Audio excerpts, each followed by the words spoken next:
Bible చదువుతున్నప్పుడు నిద్ర ఎందుకు వస్తుంది అంటారు. నేను బైబిల్ చదివేటప్పుడు నాకు నిద్ర ఎందుకు వస్తుందండి?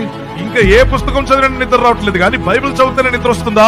ప్రార్థన చేద్దామన్నా నిద్ర ముంచుకొస్తుంది, బైబిల్ చదువుదామన్నా నిద్ర ముంచుకొస్తుంది. అంటే దీని వెనక ఏదో కారణం ఉండి తీరాలి. అన్ని పుస్తకాలు చదివినప్పుడు నిద్ర రావటం లేదే, ఈ పరిశుద్ధ గ్రంథం పట్టుకున్న వెంటనే నీకు నిద్ర ముంచుకొని వస్తుంది అంటే ఖచ్చితంగా అపవాది ప్రభావం ఉన్నట్టే. నీవు దేవునితో కనెక్ట్ అవ్వడం ఇష్టం లేదు, ప్రార్థన చేయకుండా నేను ఆపుతున్నాడు.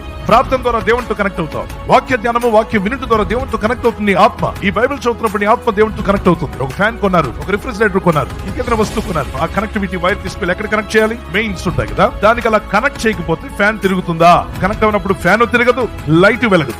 కనెక్ట్ చేసినప్పుడు ఆ లైట్ వెలుగుతుంది, ఆ ఫ్యాన్ తిరుగుతుంది. అలాగే నువ్వు దేవుని వాక్యంతో కనెక్ట్ అయినప్పుడు, పరిశుద్ధాత్మతో కనెక్ట్ అయినప్పుడు, విశ్వాస ప్రార్థనతో దేవునితో కనెక్ట్ అయినప్పుడు దేవుని శక్తితో నింపబడతావు, దేవుని కృపతో నింపబడతావు. దేవుడిచ్చే ధైర్యం నీకు వస్తుంది, విశ్వాసం నీకు వస్తుంది, నిరీక్షణ నీకు కలుగుతుంది. నువ్వు జయ జీవితాన్ని జీవించబోతున్నావు. మీరు దేవునితో కనెక్ట్ అయితే అపవాదికి లయపరుస్తారు. నీ ఆత్మీయ జీవితం బాగా పనిచేస్తుంది, మీ ప్రార్థనకు ఫలితం కలుగుతుంది, మీ మొర దేవుడు వింటాడు. అది పొందుకోకుండా అపవాది నీకు ముందుగానే ఎత్తుగడ వేసి ఆత్మస్వరూపిగా ఉన్న చీకటి శక్తులు మనను బైబిల్ పట్టుకొని చదవకుండా, ప్రార్థన చేయకుండా, దేవుని మీద ఆసక్తి లేకుండా చేస్తూ ఉంటాయి. దేవుని కార్యాలు నువ్వు చూడకూడదు, దేవునితో నువ్వు నడవకూడదు, నువ్వు దేవునితో కలిసి ఆశ్చర్యమైన కార్యాలను పొందకూడదని అపవాది యొక్క ప్లాన్. అలా నెరవేరకుండా ఉంచడానికి అపవాది మిమ్మల్ని మోసగిస్తున్నాడు. ఆ అపవాది ఉచ్చులో పడకుండా అందరూ దేవునితో కనెక్ట్ అవుదురుగాక.